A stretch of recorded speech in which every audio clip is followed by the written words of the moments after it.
পাবনার আটঘরিয়া উপজেলার বিভিন্ন এলাকায় চালুর আগেই অচল হয়ে পড়েছে সৌরচালিত সেচ পাম্প। লক্ষ্মীপুর ও শ্রীপুরে বেশ কয়েকটি স্থানে এসব সোলার পাম্প বসানো হয়েছিল। এখন প্যানেল, ব্যাটারি ও তারসহ মূল্যবান যন্ত্রাংশ চুরির কারণে সেগুলো পরিত্যক্ত হয়ে পড়েছে।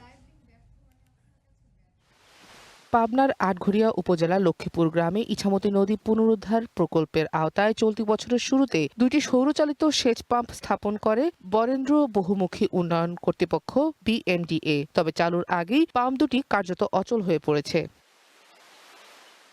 পাম্পগুলো সৌর প্যানেল, ব্যাটারি, বৈদ্যুতিক তারসহ বিভিন্ন মূল্যবান যন্ত্রাংশ চুরি হয়ে গেছে।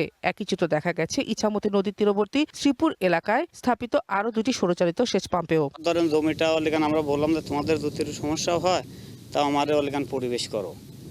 এখন ধরেন করার পর ওলিগান করার পর এই যা মাত্রকে আপনার তারটা লাগা দিয়ে তার চুরি করে নিয়ে যায়। একটাও চালু হয় নাই।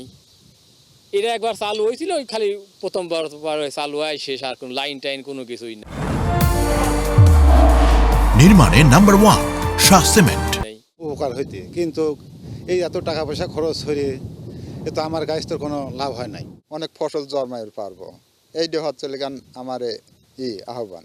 ধান ক্ষেতের পরিবর্তে সবজি চাষের এলাকায় পাম্প বসানো হলে বেশি উপকৃত হতেন কৃষকরা। কৃষকদের দাবি, স্থান নির্বাচন সঠিক না হওয়ায় শুরু থেকেই প্রকল্পটি নিয়ে প্রশ্ন ছিল।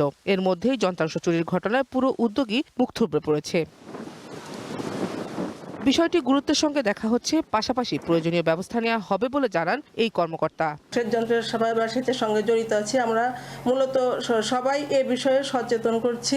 কিভাবে তারা পাহারা দিবে, কিভাবে পাহারা দিলে যাতে চোর শনাক্ত করা যায়, চুরি রোধ করা যায়, এ বিষয়ে সমস্ত ডিপার্টমেন্ট আমরা কাজ করে যাচ্ছি। চালুর আগেই যন্ত্রাংশ চুরি ও প্রকল্প অচল হয়ে পড়ায় সরকারি অর্থের সঠিক ব্যবহার নিয়ে প্রশ্ন উঠেছে। দ্রুত তদন্ত, দোষীদের শনাক্ত এবং প্রকল্পটি পুনরায় চালুর দাবি স্থানীয় কৃষকদের।